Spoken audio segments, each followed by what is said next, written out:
ఈ వీడియోను మీకు సమర్పిస్తున్నవారు Godavari Krishna cooperative society limited. మంగళవారం అంటే చాలా మందికి ఒక సందేహం.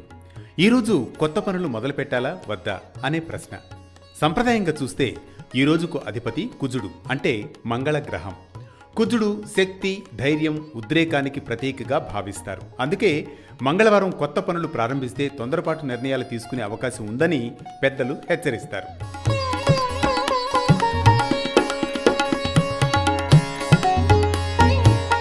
అయితే ఇదే మంగళవారం సరైన పనులకు అయితే అద్భుతమైన రోజు కూడా. ముఖ్యంగా ధైర్యం, శక్తి, క్రమశిక్షణ అవసరమయ్యే పనులకు ఇది చాలా అనుకూలంగా ఉంటుంది. ఉదాహరణకు యోధ విద్యలు, మార్షల్ ఆర్ట్స్, ఫిజికల్ ట్రైనింగ్ వంటి వాటిని ప్రారంభించేందుకు మంగళవారం ఉత్తమంగా భావిస్తారు. అలాగే వైద్యపరంగా శస్త్రచికిత్సలు చేయించుకోవడానికి కూడా ఈరోజు శుభప్రదమని కొన్ని ఆచారాలు మనకు సూచిస్తాయి. భూమి, ఆస్తి వంటి విషయాల్లో నిర్ణయాలు తీసుకోవడానికి కూడా మంగళవారం బలమైన సంకల్పాన్ని ఇస్తుందని విశ్వాసం. ఈరోజు ఆధ్యాత్మికంగా కూడా ఎంతో ముఖ్యమైనది. హనుమంతుడికి అంకితమైన రోజుగా భావించి భక్తులు ఆలయాలకు వెళ్లి పూజలు చేస్తారు. హనుమాన్ చాలీసా, సుందరకాండ పారాయణం చేస్తే మనసుకు ధైర్యం, శాంతి లభిస్తాయని అంటారు.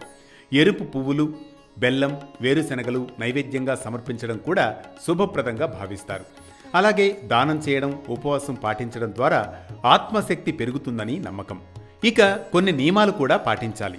అవేంటంటే జుట్టు కత్తిరించుకోవడం, షేవింగ్ చేయడం, కొత్త బట్టలు కొనడం లేదా మొదటిసారి ధరించడం నివారిస్తారు. ఇనుము, నూనె వంటి వస్తువులు ఈరోజు కొనకూడదని చెబుతారు.